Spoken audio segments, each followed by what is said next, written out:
Yeah, so we'll wrap this site at Tanis up, and what I've been talking about with a lot of these statues, we'll wrap it up for a long time and move on to something else now, okay? So there's just a few more images here that I want to show you, and then we'll move on.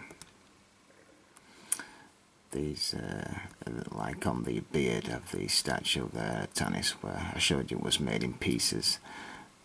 And this is what I meant by like a butterfly clip, a locking key. And these apparently have been found through the ancient world, made from copper. And could never actually understand why you would be making little locking keys made from copper to hold such weights as 10 ton and more with just little pieces of copper. It made no sense to me at all, because they would break, and yes, copper does bend like gold, but still there's not enough metal there, people. Most of them will have been actually wood, right? So when I pointed you these stones all over the place, rocks, which are actually imprints of these things, don't always think that, oh, there's a locking key there, butterfly clip, it must have had copper in it. No, because I can tell you now, 9 times out of 10, they were made out of wood, because wood also bends and it expands as this gets wet and heat, okay? That's why they're made from wood, and probably even a specific wood. This is just a closer example of the locking key on the statue's beard. How, what got me onto this new paradigm, which I have to thank a few people for. But anyway, there's a closer look at that. These images you can also go check on my Google page again, this second album.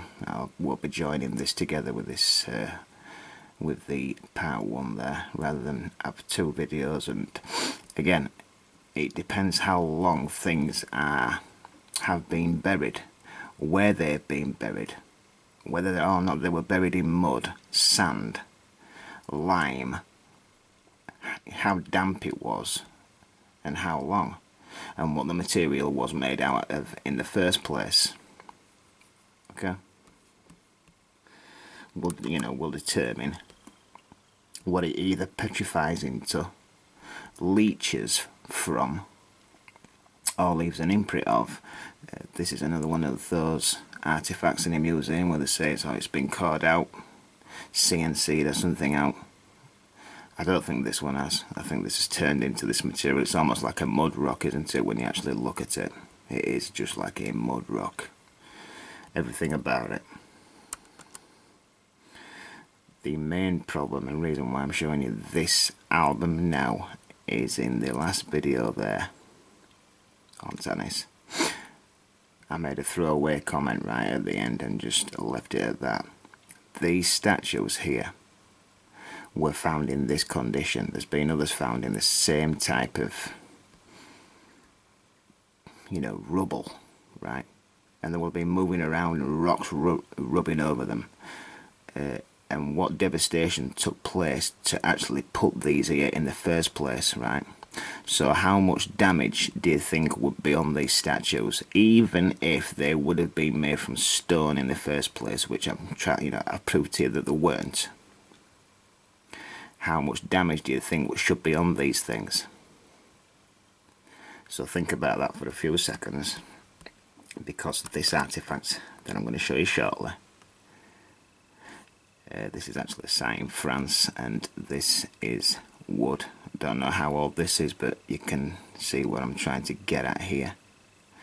It's mainly turned into like a mud rock here, because this will have been buried in mud, right? More clay than anything else, and why it's turned into something like this rather than the artifacts I'm showing you. Yeah, so those statues, this one's slightly different, but the next one isn't. I've actually got it, but again, the coloration down here, you can probably see that it is actually metamorphic rock, wood, petrified wood, right? And when you take a closer look at this stuff, right, this is important here, what I'm going to say to you now. They always come out with, and I used to say this as well to people, that these statues, we haven't got this technology, because when they CNC this stuff down, it stays shiny, and it stayed shiny for thousands of years, and the granite that we process goes dull after a decade. And yet this stuff, when they made it, why is it still shining to this very day?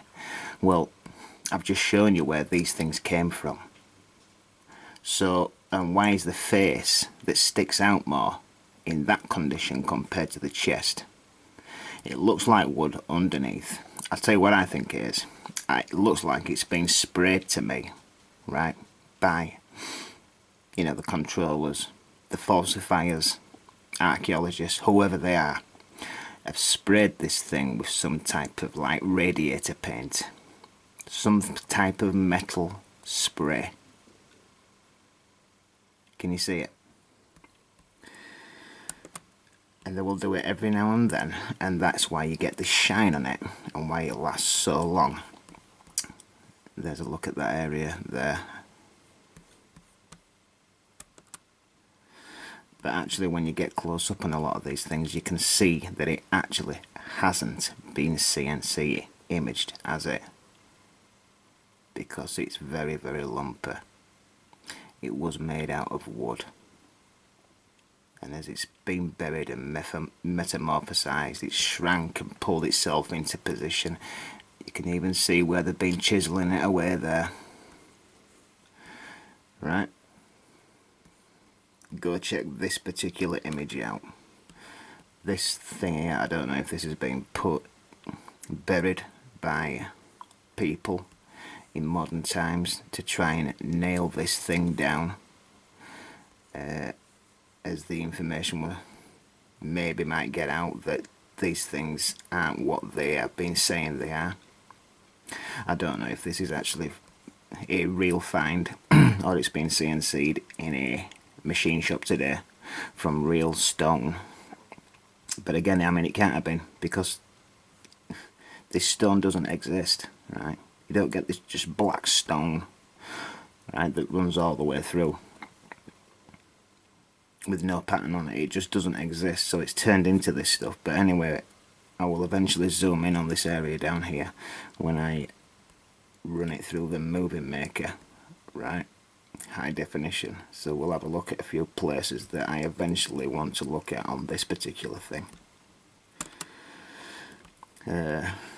I am going to make a video on another visit that Brian Forrester did to a museum, and I'm going to show you something that's going to blow your mind again. But that shouldn't be there. I'll leave it at that because I am going to make that video. But actually, we do know that most of these things were made from wood. I mean, that is a well-known fact, especially all the, you know, so-called lower class and middle class peoples, you know, so we're told, right? But I don't think it's got anything to do with that. Again, it's where they've been buried, what they were buried in, what they were made from, etc. Right? And yeah, I think this has been put out there to keep the lie going, okay?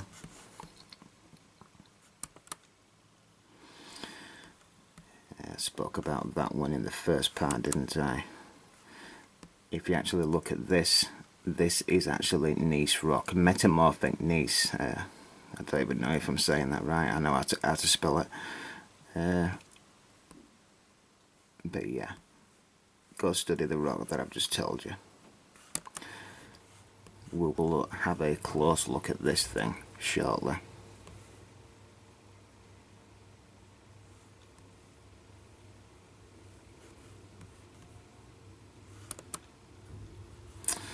And suppose, you know, some are more obvious than others. Clearly, this is made out of wood, and it's, you know, they can't deny this. They've actually cleaned it up and you can actually see how it's been put together and it's splitting, but it's almost turned to rock as this now. It's kind of halfway. So, you know, we are looking at different time periods in history, different eras. You see that tree ring there? Okay.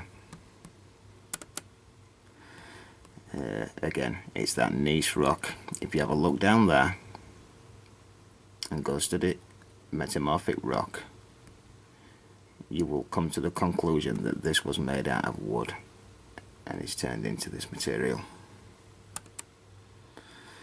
Yeah, so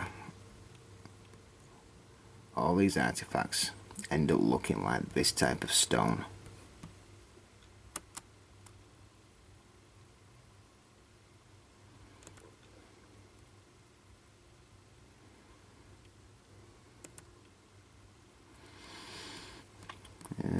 I'll get into these later. Very strange.